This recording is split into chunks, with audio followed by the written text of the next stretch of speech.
Hi students. അപ്പോൾ J college of ആർക്കിടെക്ചറിൻ്റെ admission procedures പല കുട്ടികളും ചോദിച്ചിട്ടുണ്ടായിരുന്നു.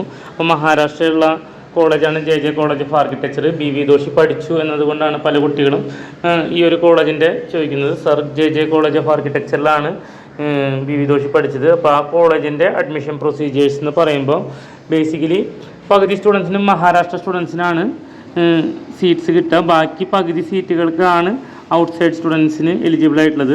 അപ്പോൾ എലിജിബിലിറ്റി ക്രൈറ്റീരിയ നമുക്ക് നാറ്റ് എഴുതുന്ന ഒരു എലിജിബിലിറ്റി ക്രൈറ്റീരിയക്ക് സിമിലർ ആയിട്ടുള്ള eligibility criteria +2 with physics, chemistry and maths. അതുപോലെ തന്നെ ഡിപ്ലോമ കോഴ്സ് വിത്ത് മാത്സ് സബ്ജക്റ്റ്. അതുപോലെ തന്നെ എല്ലാ കാൻഡിഡേറ്റ്സും നാറ്റ ക്വാളിഫൈഡ് ആയിരിക്കണം എന്നുള്ളൊരു കണ്ടീഷൻ അവർ വെച്ചിട്ടുണ്ട്. പ്രീവിയസ്ലി JEE സ്കോർ ലിസ്റ്റിൻ്റെ അടിസ്ഥാനത്തിലും ജെ കോളേജിലേക്കുള്ള അഡ്മിഷൻസ് നടന്നിരുന്നു. ഇക്കൊല്ലത്തെ നോട്ടിഫിക്കേഷൻ വന്നിട്ടില്ല, ലേറ്റസ്റ്റ് ആയിട്ടുള്ളത്. ഇത്തവണത്തെ നോട്ടിഫിക്കേഷൻസ് വരുന്നതോടുകൂടി ഞാൻ അതുമായി ബന്ധപ്പെട്ടിട്ടുള്ള ലേറ്റസ്റ്റ് അപ്ഡേറ്റ്സ് എന്തെങ്കിലും ചെയ്യാം. അല്ലെങ്കിൽ തന്നെ നിങ്ങൾ ഒഫീഷ്യൽ വെബ്സൈറ്റിൽ കയറി നോക്കുക. 67 സീറ്റ്സാണ് പ്രീവിയസ്ലി അവിടെ ലാസ്റ്റ് ഇയർ ഉണ്ടായിരുന്നത്. അപ്പോൾ മിനിമം എലിജിബിലിറ്റി നേരത്തെ പറഞ്ഞ പോലെ തന്നെ 50% +1 +2 physics, chemistry, maths and English as main subjects എന്നാണ് പറയുന്നത്.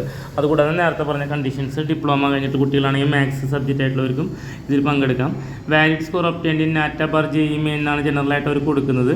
പക്ഷേ നമുക്ക് എന്താ വെച്ച് കഴിഞ്ഞാൽ JEE വെച്ചിട്ട് അല്ലെങ്കിൽ നാറ്റ വെച്ചിട്ടായിരിക്കും അലോട്ട്മെൻറ്റ് പ്രോസസ്സ് നടക്കാറ്. ഇത്തവണത്തെ ലേറ്റസ്റ്റ് അപ്ഡേറ്റ് വന്നിട്ടില്ല. അപ്പോൾ ഇത്രയും കാര്യങ്ങളാണ് ജെ കോളേജ് ഓഫ് ആർക്കിടെക്ചറുമായി ബന്ധപ്പെട്ട് പറയാനുള്ളത്. അപ്പോൾ application mode online offline mode ഉണ്ടാവാറുണ്ട്.